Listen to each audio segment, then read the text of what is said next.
Hey, how's it going? I'm William Chilton, full-time, 6 years in running mover and owner and operator of Man and Dolly. And over these 6 years, I've had a lot of experiences.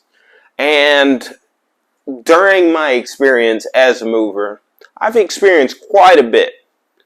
Both great, from great to crazy to interesting.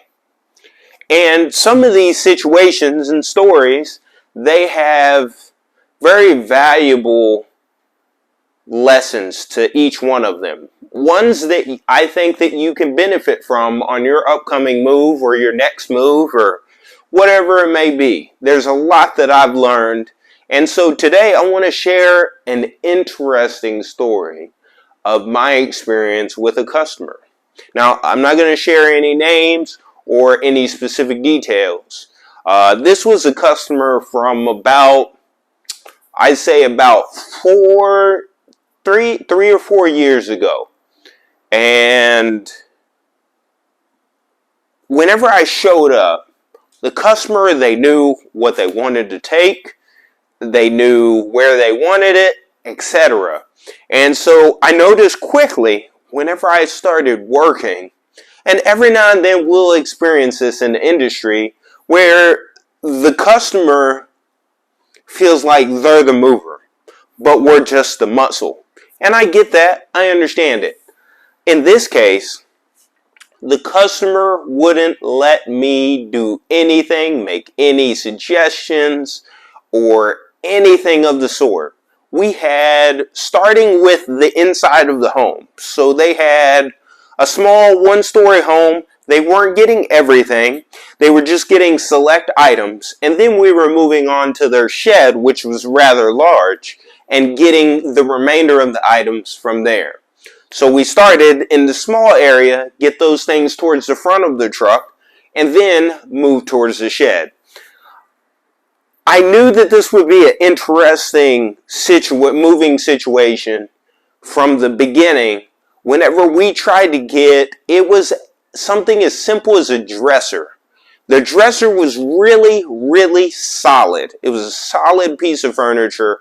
And whenever it comes to solid pieces of furniture, sometimes they could be really heavy. And because they had all their other furniture in place, I couldn't just get on a dolly, flip it up, and turn it around because there were so many tight turns. So we had to carry it. We had to lift it straight up and then maneuver and shuffle it out of the room. In order to do so, it was so heavy that we were like, okay, we got to make this a little easier. We didn't have any lifting straps, so we decided to take the drawers out to make it a little lighter.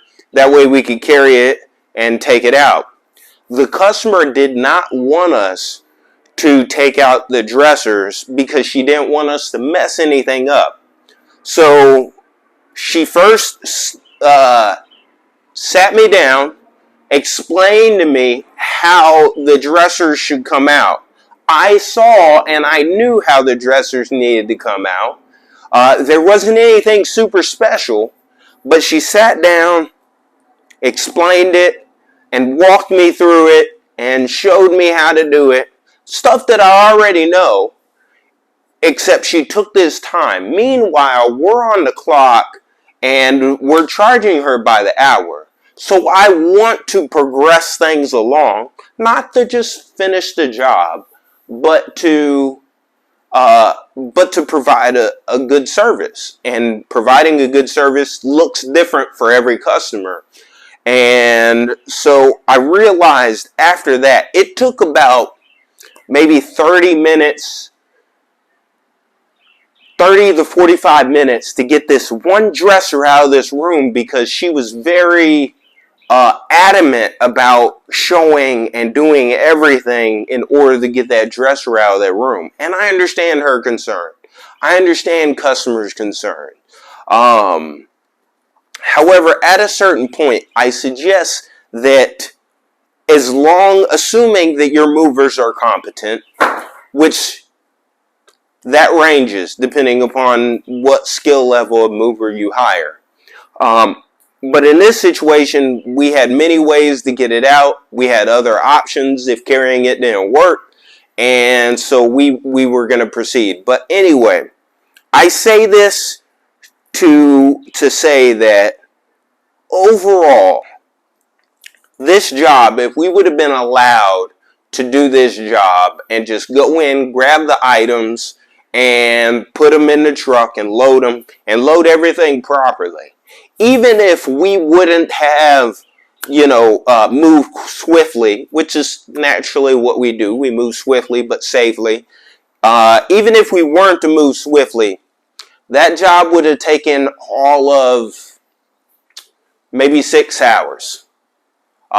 Max. I would say probably realistically, if we would have been able to move swift, it would have been like, I'd say about 4.5 to 5 hours.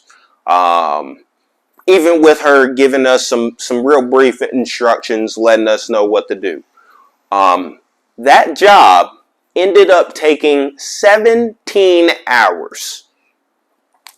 And I am not kidding when I say that.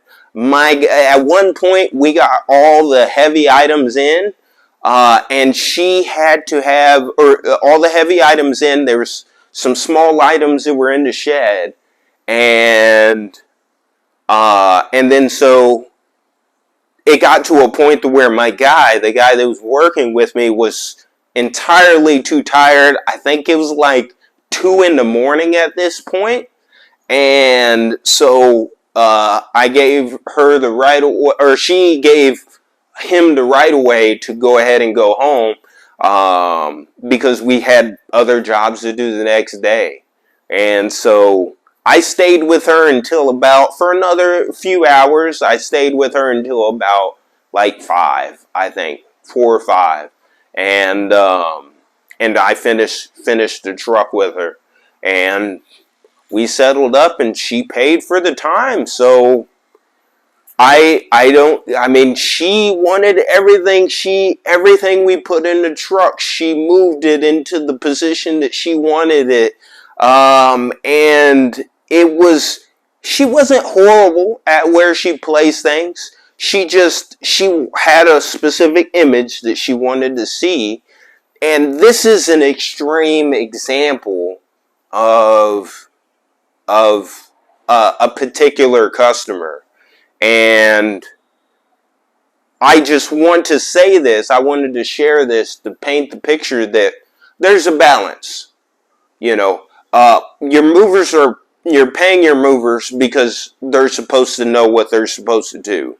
And to a certain extent, you need to allow them to be able to use their skills and expertise, and because that's what you're paying them to do. Otherwise, you do it yourself.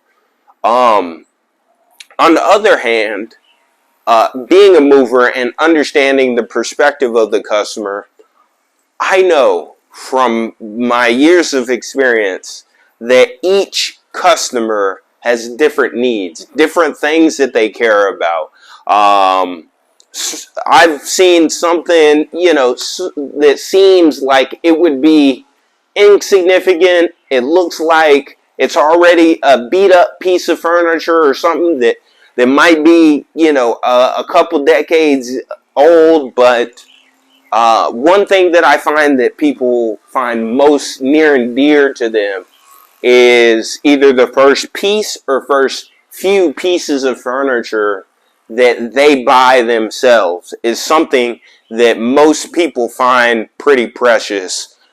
Heirlooms, family pieces that are passed down from generation to generation, those are usually held near and dear to people. And but I hope this was interesting, just taking a glimpse into what I experience as a mover.